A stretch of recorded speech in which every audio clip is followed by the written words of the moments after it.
Okay,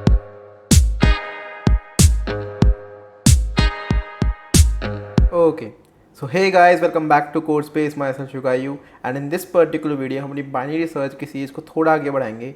this whole playlist is a part of a DSA learning boot camp, जो कि आपको सबको पता ही है. नाउ क्वेश्चन है peak element in a matrix. So एक आपको मैट्रिक्स गिवन है, कुछ भी सॉर्टिंग का कुछ इसमें गिवन नहीं है, बट आपको एक पीक एलिमेंट आइडेंटिफाई करना है कि वो पीक एलिमेंट कौन सा है. राइट, पीक एलिमेंट की डेफिनेशन क्या है कि एक ऐसा एलिमेंट जो कि अपने सराउंडिंग से, मतलब कि एक टॉप एलिमेंट होगा, एक राइट एलिमेंट होगा, एक डाउन एलिमेंट होगा, एक लेफ्ट एलिमेंट होगा, उन सबसे बड़ा हो. This inequality should hold. Right, this is my peak element. The question says कि कोई भी two adjacent elements are never equal. Right, two adjacent elements are never equal. Also can 5 be या peak element in any case, मतलब कि जो boundary elements है क्या उनको मतलब पीक एलिमेंट हो सकते हैं. Because most of you will say कि यहाँ पे तो कोई एलिमेंट प्रेजेंट ही नहीं है, तो इनइक्वालिटी कैसे होल्ड करेगी. So for that matter the question says कि जो भी बाउंड्री एलिमेंट्स है उनके लिए आउट ऑफ बाउंड एलिमेंट्स को -1 मान लो, मतलब कि they are always smaller than this element. जो भी मैट्रिक्स के एलिमेंट है they are greater than equal to 0, so -1 is automatically the smallest possible. Right, so 5 is always greater than this element and this element. If it is greater than this and this, then in that case we have to return 5 as our answer. Right, I hope आपको question की premise और question की ask समझ में आ चुकी है कि question हमसे चाहता क्या है. Now before watching this video, it is my sincere request कि आप बाइनरी रिसर्च की हमारी जो पीक एलिमेंट है, जिसके अंदर हमने 1D एरे में एक पीक एलिमेंट फाइंड किया था, उसको प्लीज़ देख लेना. उसके बिना ये क्वेश्चन समझना नेक्स्ट टू इम्पॉसिबल है, बहुत डिफिकल्ट हो जाएगा. तो प्लीज़ पहले उसको समझना, then come here. Now the question also says it might be possible कि हमारे पास इस मैट्रिक्स में मोर देन 1 पीक एलिमेंट्स हो. For example you can see, हमने अभी भी 5 आइडेंटिफाई किया कि 5 एक पीक एलिमेंट है. Similarly 9 is also a peak element. As you can see 9 is greater than 2, 3, 2 and 7. So 9 is also a peak element. हो सकता है और भी एलिमेंट्स पीक एलिमेंट हो. राइट, सो उनमें से हमको कोई भी एक, ज़रूरी नहीं कि 5 ही, ज़रूरी नहीं कि 9 ही, हमको कोई भी एक देना है. हो सकता है इस मैट्रिक्स के अंदर 5 पीक एलिमेंट्स हो, तो मेरे को उनमें से कोई भी एक देना है. Right, any one is considered as correct. अब how to solve it, let us see that.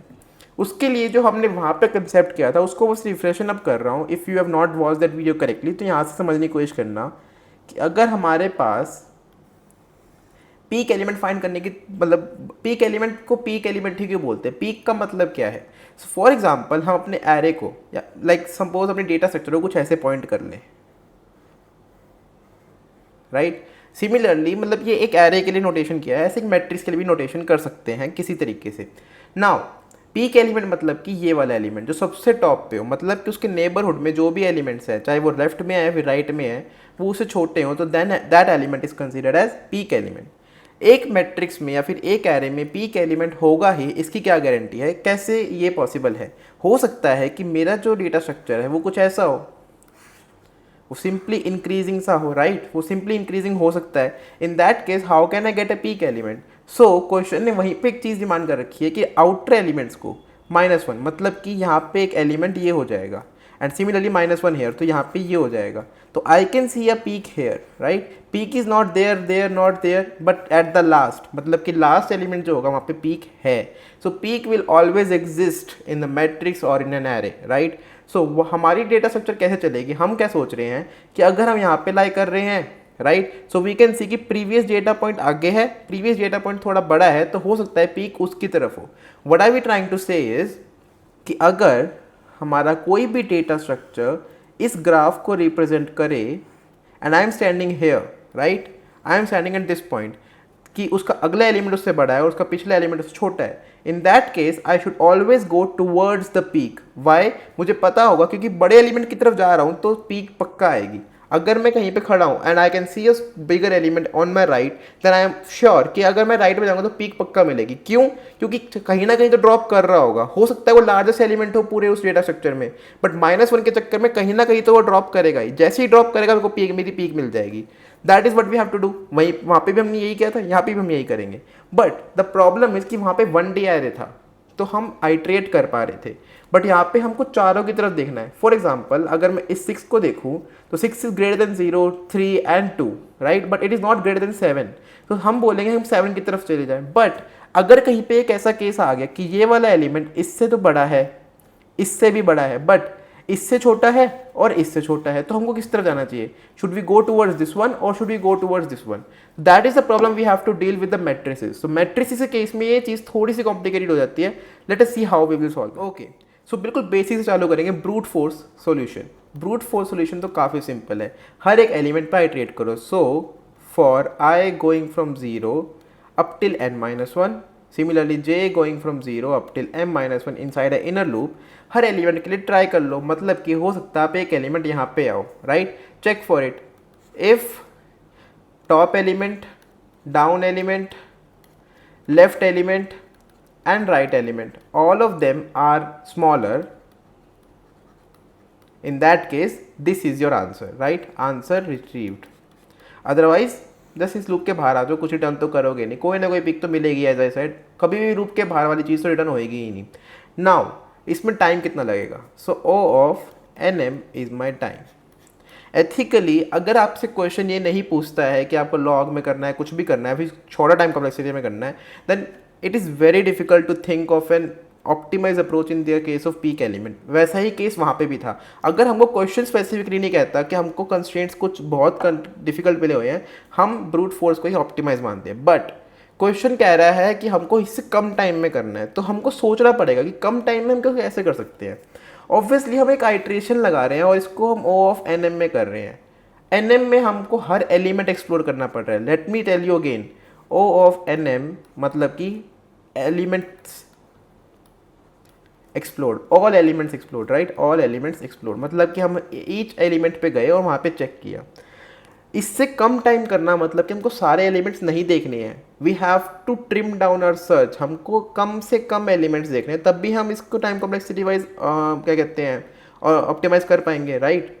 Now उसके लिए एज वी नो कि सर्च करना है और एन एम में नहीं करना, उससे कम में करना है, तो हम सोच सकते हैं कि यार हो सकता है कि इस पर बाइनरी रिसर्च लगा पाए, हो सकता है इसमें हम बाइनरी रिसर्च लगा पाएँ। बट अभी तक तो हमने बाइनरी रिसर्च सिर्फ और सिर्फ 1D array पे लगाई है। इस केस में 2D array पे कैसे लगाएंगे? तो हमने जो क्वेश्चंस अभी अभी देखे, जो पिछले 3 क्वेश्चन जो 2D array में चल रहे थे, उसके अंदर भी हम किसी ना किसी तरीके से 2D को 1D में कन्वर्ट करके ही अपने आंसर्स लेके आ रहे थे। बट यहाँ पे बाइनरी रिसर्च कैसे लगाए? क्योंकि यहाँ पे तो प्रॉपर 2D मैट्रिक्स है, यहाँ पे तो सॉर्टिंग भी नहीं गिवन कहीं पे भी। लेट मी टेल यू, हम बोलते हैं कि हम कॉलम वाइज मैट्रिक्स लगाते हैं। लेट अस सपोज कि हमारे कॉलम्स क्या है, 0 1 2 3 4 5। हमारा जो भी आंसर होगा उसके पास एक पर्टिकुलर रो, एक पर्टिकुलर कॉलम होगी। अगर हम उसका कॉलम निकाल लें, उसके बाद हम उसकी रो निकालना फिर भी आसान पड़ सकता है। मैं बोलता हूँ मैं अपना कॉलम निकालता हूँ पहले। तो मैंने बोला let me create some space, या so I said low equal to 0, high equal to 5। इससे मेरा मिड आया 0 + 5/2 which is equals to 2, right? मैं आ गया इस वाले कॉलम में। नाउ मैं इस वाले कॉलम में आ रहा हूँ, मतलब कि मैं बोल रहा हूँ कि मैं ट्राई कर रहा हूँ कि मेरा पोटेंशियल आंसर इस कॉलम में निकले। अब now ethically you tell me कि अगर एक कॉलम मैं आपको दे दूँ तो उसमें पीक एलिमेंट होने की सबसे ज़्यादा चांसेस किसकी है? सबसे ज़्यादा चांसेस किसकी है? ऑब्वियसली उस कॉलम के हाईएस्ट एलिमेंट में, हाईएस्ट एलिमेंट में सबसे ज़्यादा चांसेस है पीक एलिमेंट होने की। रीज़न बीइंग, अगर वो हाईएस्ट है तो वो अपने ऊपर वाले और अपने नीचे वाले से तो बड़ा ही है, उसको बस अपने लेफ्ट और अपने राइट से कंपेयर करना है। तो that is what we will do, हम इसका सबसे हाईएस्ट एलिमेंट फाइंड कर लेंगे विच इज इक्वल्स टू 6। हमको इस कॉलम का 6th मतलब ये वाला एलिमेंट मिल गया as a highest element. Now because it is the highest we know कि ये इनइक्वालिटी तो फॉलो कर ही रहे हैं, हमको कंपेयर करना है with left and with right, right? So हमने बोला कि 6 is already greater than 0 but 6 is less than 7। 6 is less than 7। अगर 6 लेस देन 7 है तो पीक एलिमेंट फाइंड करने की प्रोबेबिलिटी कहाँ पे है? एज वी डिस्कस, हमारा ग्राफ अब क्या हो गया? हमारा ग्राफ हमने 2D से 1D कर लिया है and it is now looking like this graph in a 1D plane. हम बोल रहे हैं हम यहाँ पे लाई कर रहे हैं, हमारा 7 है यहाँ पे। नाउ वी माइट से कि हम चाहे तो 6 से राइट जाए या फिर 6 से लेफ्ट जाए, हमको किधर जाना चाहिए? वी नो कि जिस तरफ वैल्यू बढ़ रही है उस तरफ पीक पक्का आएगी। पक्का क्यों आएगी? क्योंकि हमारे पास -1 तो है ही ड्रॉप डाउन करने के लिए, because we are increasing and -1 will decrease. Let me tell you again, हम इंक्रीज कर रहे हैं और -1 उसको डिक्रीज कर देगा, तो जैसे ही -1 डिक्रीज करेगा पीक तो बन गई। तो if we move our search space towards the greater element, हमारा काम हो गया। और हम बाइनरी सर्च में क्या करते हैं, सर्च स्पेस को मूव करने के लिए चाहे तो हाई इक्वल टू मिड -1 या फिर लो इक्वल टू मिड +1। इस केस में हमको इधर जाना है, that means we have to bring our high here, that is high equals to mid -1 which is equals to 1। जैसे ही हम ये करेंगे हमारा लो हो जाएगा 0, हमारा हाई हो जाएगा 1 और उनका मिड आ जाएगा 0। We have got our mid as 0। हम इस कॉलम पे आए, राइट इस कॉलम पे आके फिर से मैक्सिमम फाइंड कर लो। तो हमने मैक्सिमम फाइंड किया 4। हमने जैसे ही 4 कंपेयर करना चालू किया, so we found 4 is greater than 2, it is greater than this 2 and now because it is greater than already the outer most value, क्योंकि वहाँ पे तो -1 मानना है, so we have got our peak element and we can simply return as our answer, right. फिर से बताता हूँ हमने क्या किया, हमने एक तरीके से 2D को 1D में कन्वर्ट किया। कैसे, हमने बोला कि एक एलिमेंट का जो हमारा आंसर है उसके पास एक रो और एक कॉलम होगी, करेक्ट।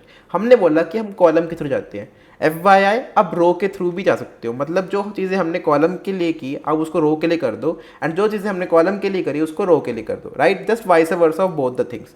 नाउ हमने बोला कि हमने एक कॉलम पकड़ना है, तो कॉलम हमारा कहाँ से कहाँ तक हो सकता है, 0 से लेके 5 तक, ठीक है। हमने बोला लो और हाई को 0 और 5 रख लो, उसका मिड कैलकुलेट कर लो, क्योंकि बाइनरी सर्च में हम वही करते हैं। हम मिड पे आए, हमने बोला कि इस पर्टिकुलर कॉलम को अगर मैं एज एन आंसर ट्रीट करूं तो इसके अंदर सबसे ज़्यादा चांसेस किसके हैं to be the answer. So we said कि ग्रेटेस्ट एलिमेंट जो भी होगा उस पर्टिकुलर कॉलम में, that could be my answer because it is already exceeding the adjacent values, right. जो हमारा आंसर है उसका सराउंडिंग से बड़ा होना चाहिए, तो मैक्सिमम में तो सराउंडिंग से तो बड़ा हो ही रहा है ऊपर और नीचे वाली से। हमको लेफ्ट राइट से कंपेयर करना है, अगर वो लेफ्ट से छोटा है तो अपने सर्च स्पेस को लेफ्ट चले जाओ, अगर वो राइट से छोटा है हमारे सर्च स्पेस को राइट ले आओ। नाउ इसमें टाइम कितना लग रहा है, सो मेरे को हर बार कुछ ना कुछ फाइंड करना पड़ रहा है। सो मैं अगर मैं लो और हाई देखूँ तो I am taking log of m is the number of columns to get to my column, और हर बार मेरे को रो के लिए मैक्सिमम निकालने के लिए n टाइम लग रहा है। So it is the time complexity of n log m, right. I hope you are getting my point कि हमारे को टाइम कैसे लगा, हमको अप्रोच कैसे बनी। So nm is drop down to n log m, right. So I hope you getting my point and I hope you are ready to the coding section. Let us see the code for it. Okay, so here is the coding section guys. Without wasting any more minute, let us start to code. मैं बोल रहा हूँ int n equals to mat.size, ये हो गई मेरी number of rows. Similarly m equal to mat 0.size, ये हो गई मेरी number of columns, right. Now I said मेरा जो आंसर है वो 0 से लेके हाई इक्वल्स टू m-1, मतलब कि इस 0 से लेके m-1 कॉलम के किसी बीच में मेरे को वो कॉलम फाइंड करना है। So I will just say while my low is less than equals to my high, int mid equals to low plus high by 2। Now this mid is the column number of my potential answer. So इसके अंदर मेरे को maximum element find करना है, मतलब कि मेरे पास एक कॉलम आ गया। अब उस कॉलम में, पूरे कॉलम में मेरे को सारी रोज आइट्रेट करनी पड़ेंगी, सारी रोज आइट्रेट करनी पड़ेंगी to find the maximum answer.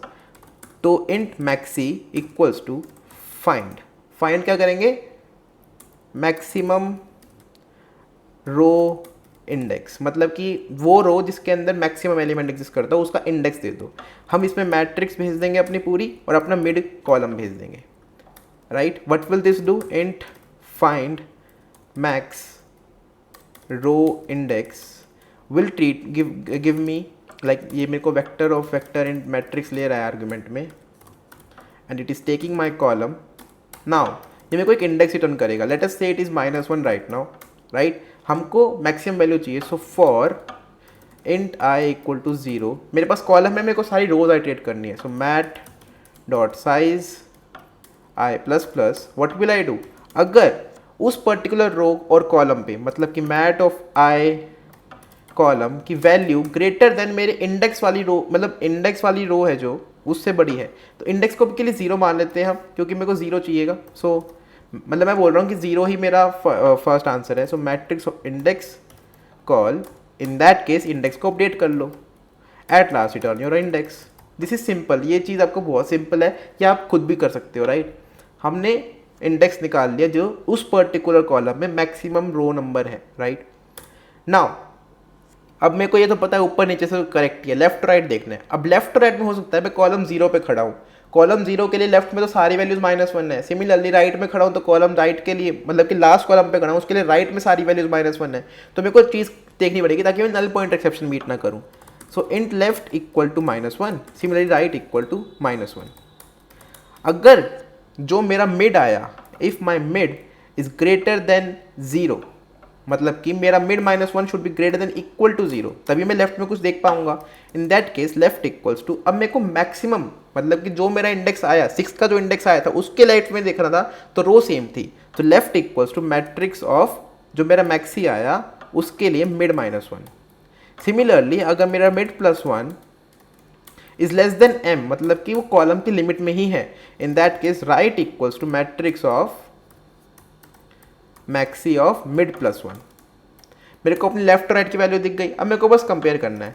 अगर मेरा जो लेफ्ट है वो बड़ा है मेरी वैल्यू से, मेरी करंट वैल्यू क्या है, मैट्रिक्स ऑफ मैक्सी मिड, अगर मेरी वैल्यू उससे छोटी है, in that case move your search space to there. अब मेरे को लेफ्ट में जाना है, मतलब high equal to mid -1, high equal to mid -1.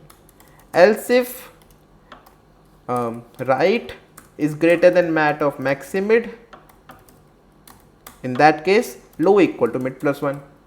Otherwise अगर दोनों ही उससे छोटे हैं, in that case return, what do we return, the current element, उसके इंडेक्सेस रिटर्न करने. We don't have to return the value, we have to return the indexes. Indexes क्या है, maxi comma mid, so maxi comma mid.